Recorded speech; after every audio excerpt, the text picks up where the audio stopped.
Les habla el doctor Eric Fehr.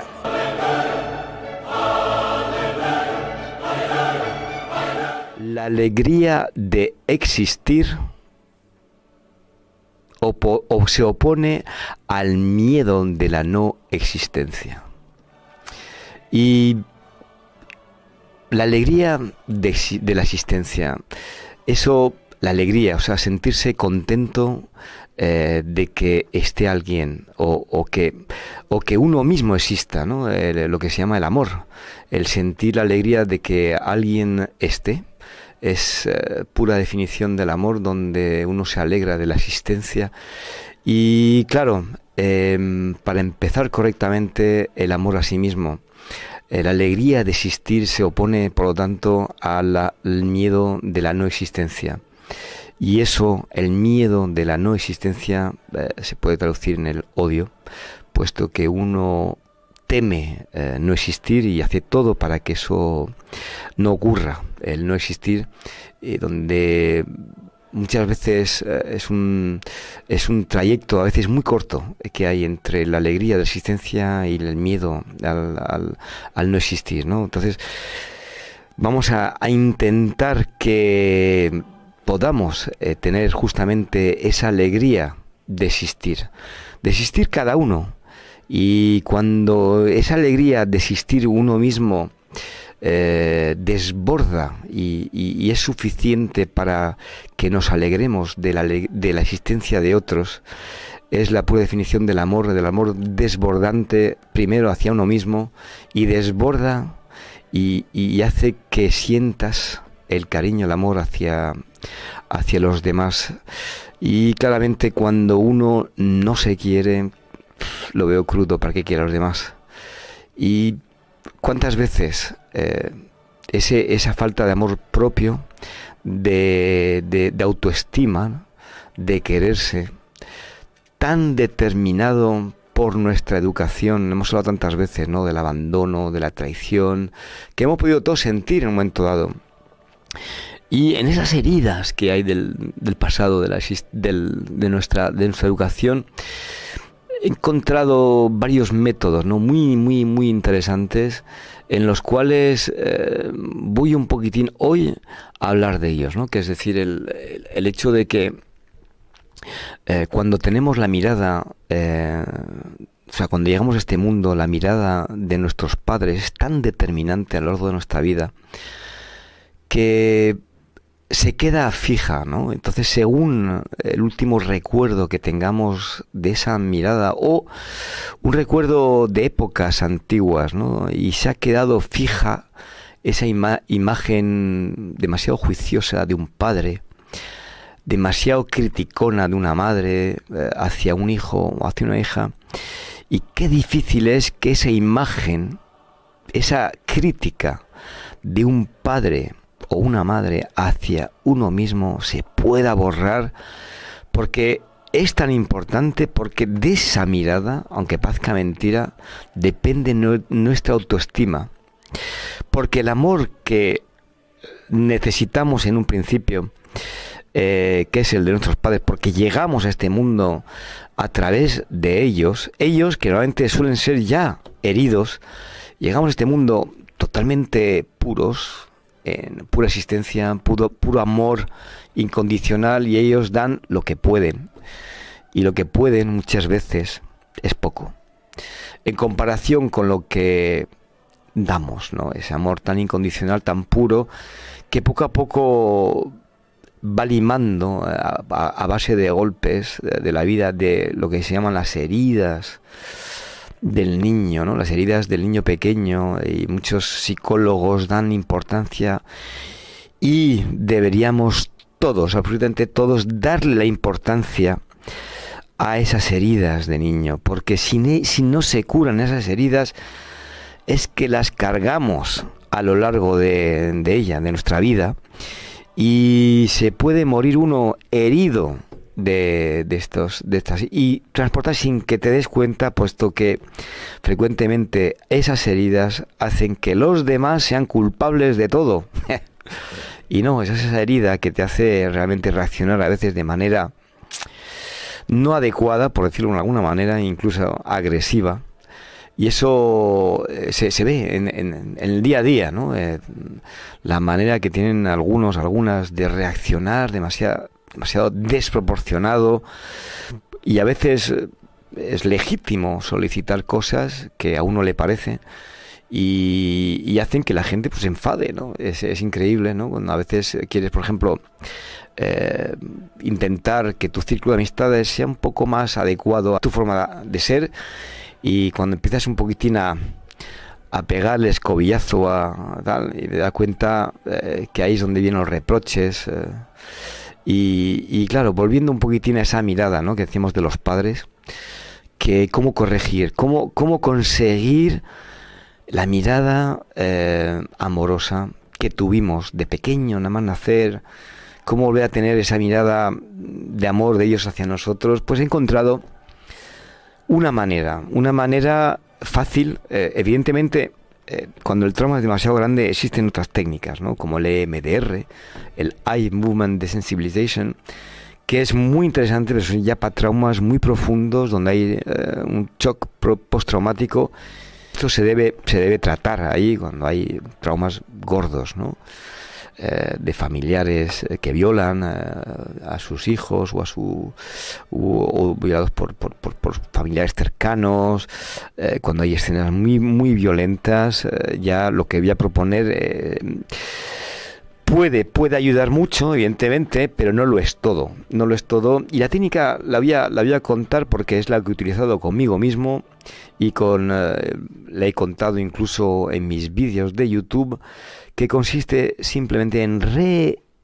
reelaborar un escenario distinto, ¿no? Iba yo pues a darle un abrazo a mi madre en el sofá, trabajaba todos los días y tal, y fui a darle un abrazo, y esto es una cosa que he repetido mucho en mi vida. Y en lugar de justamente corresponder con ese abrazo, es darse la vuelta a ella y claramente, mira, déjame en paz, estoy cansada, tal. Y claro, sentirme yo continuamente, porque esta es una escena que se ha repetido mucho en mi vida, continuamente ese rechazo, ese abandono, se ha quedado ahí metido. Y para poder transformar este pasado en algo mucho más agradable, se me ha ocurrido elaborar este acercamiento mío del niño que se acerca a la madre, y en lugar de dejarle hacer lo que hizo, vamos con la imaginación hacer algo mucho más bonito, que es lo que yo he hecho. Es decir, coger a la madre y en lugar de permitirle que siga, se levanta o se sienta en el sofá, abre los brazos, me da ese abrazo de pequeño que yo tanto deseaba, me dice que me siente a su lado, y empezamos a hablar una conversación normal, madre e hijo, con ese sentimiento que debe haber, esa correspondencia que debe haber, esa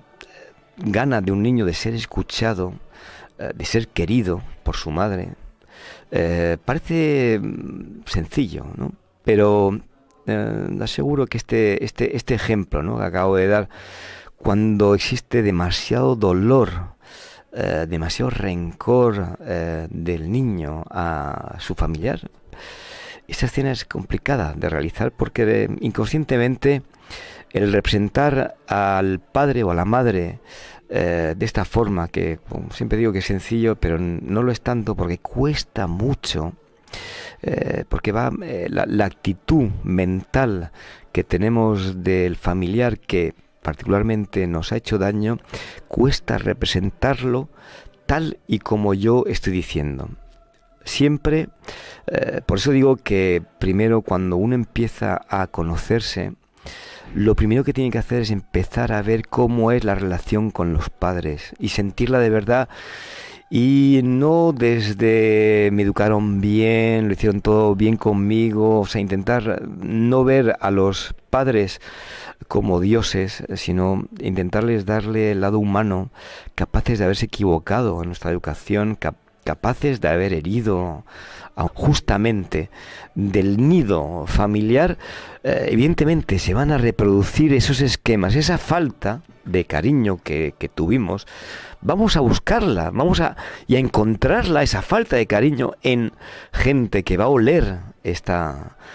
falta de cariño en nosotros, y evidentemente aprovecharse, justamente porque el que es abandonado, el que es dependiente emocional, el que es traicionado, justamente lo que le va a presentar la otra persona es todo el consuelo, todo el amor que necesita, toda esa falta de toda esa confianza que te puede ofrecer alguien que te dice: no, yo nunca te haría esto, yo es que te amaré para siempre, por siempre y más allá. Y todo esto ya, pues cuando uno es sensible porque le ha faltado, cae de rodillas ante la magnificencia de una persona que huele, evidentemente, esa falta, ¿no? Y es muy fácil engañar, porque es parte de los seductores y seductoras actúan exactamente así. Antes de poder estar con una persona, lo estudian antes, miran sus defectos, lo conocen, les hacen miles de preguntas, y solamente por las preguntas que ellos formulan y las respuestas que se dan, o que dan la gente, o damos la gente herida, o pueden dar la gente herida, ya de una manera la estructura mental, sin querer, porque se responde con toda la inocencia, ¿no?, de que puedes tener un abandonado, un traicionado, un humillado, evidentemente va a responder como si de una conversación normal se tratara, y del otro lado lo que no sabe, que hay un depredador que está afilando los dientes y mirando la presa, porque ya está de alguna manera conociendo la manera de dónde puede entrar, cómo no entrar, qué evitar en un primer momento, qué temas evitar en un primer momento, y poder entrar ahí como un caballo de Troya y soltar los guerreros dentro del alma de esa persona, y ir minando poco a poco la persona, porque evidentemente cuando se tienen relaciones tóxicas, es de lo que estoy describiendo ahora, qué difícil es quitarse a alguien tóxico de encima. Lo excusamos, le damos miles de razones para no dejarlo, y al final destrozan la vida de tanta gente. Y cuando digo destrozan, y hemos hablado alguna vez de este tema del destrozo que pueden tener los psicópatas, como llaman Iñaki Piñuel, que es un psicólogo excelente, que ha tratado y que trata de manera muy muy profunda el tema de las relaciones tóxicas, donde describe a la perfección estos actos, ¿no? Es un verdadero un huracán, dice, de fuerza 5 dentro de un ser, cuando un psicópata integrado consigue meterse en el alma de una persona y hacerle ver a esa persona lo que el propio psicópata es, y además inculparlo a él de lo que es increíble cómo la manipulación que existe en ese tipo de relaciones, tan subliminal, tan poco a poco, que se le ha llamado a esa técnica la técnica de la rana hervida. Es decir, para que os hagáis una pequeña idea de lo que es la técnica de la rana hervida, es que poco a poco van introduciendo el calor del agua. La rana está en el agua, primero templadita, se va aumentando la temperatura gradualmente, hasta que al final la rana queda hervida, sin que haya hecho absolutamente nada, y ahí se queda. La técnica de la rana hervida es una técnica evidentemente psicopática, que utilizan mucha gente de este tipo para obtener pues el resultado, que es la rana hervida, ¿no? Y una vez que ya han hervido a esa rana, pasan a otra. De la misma forma que estudiando, como he dicho, al personaje, es increíble cómo el hecho de que sea tan gradual, es decir, que tan poco a poco consiguen obtienen una respuesta, una anestesia del que está, de la pareja. La anestesia es tan brutal porque se ha hecho tan poco a poco que no se da ni cuenta, ¿no? La persona, ¿no? Que va siendo anestesiada y poco a poco va sintiendo cada vez menos, que al final lo que queda es esa agua a 100 grados y empieza aquello a cocerse ahí y no se ha dado ni cuenta de que está cocidita la rana. Y evidentemente lo que he dicho, ¿no? Una vez que está hervida, donde ya no se puede sacar absolutamente nada más de esa rana, de esa persona, ¿qué ocurre? Pues así de sencillo. Pasamos la página y vamos a por otra rana. Y así, de una en una, utilizando esta técnica y otras, ¿no? La manipulación, que esto de la rana hervida es una técnica, evidentemente, de manipulación, que existen muchas más. También hay otra, ¿no? Lo que hablamos otro día, la PNL, ¿no? Que consiguen, a través de mensajes repetidos, consiguen también por técnicas de venta, ¿no? Es una cosa muy interesante porque las técnicas de ventas que utilizan sin saberlo los psicópatas es muy interesante porque es que repiten, ¿no? O empiezan a hablar de los beneficios de ellos mismos, del hecho de estar con ellos, ¿no? Es que mira, si estás conmigo yo soy el más guapo o el más guapa, es que conmigo vas a encontrar lo que... O sea, es una verdadera técnica de venta, y al final pues la otra persona queda embobada, pensando que se ha ganado el premio gordo de lotería nacional, mundial y universal. O sea, realmente el embellecimiento que tiene la rana, ¿no? Podemos decir, vamos a la rana embellezada delante del príncipe,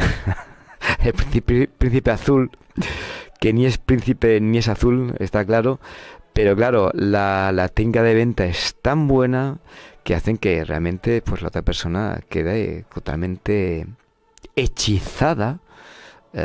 por esa persona, y todo eso increíblemente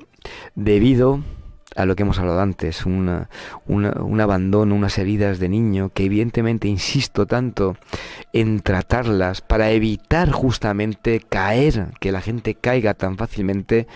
presa de estos depredadores que existen, que son reales, que no pertenecen a ninguna película y que en la vida no nos damos cuenta, ahí están.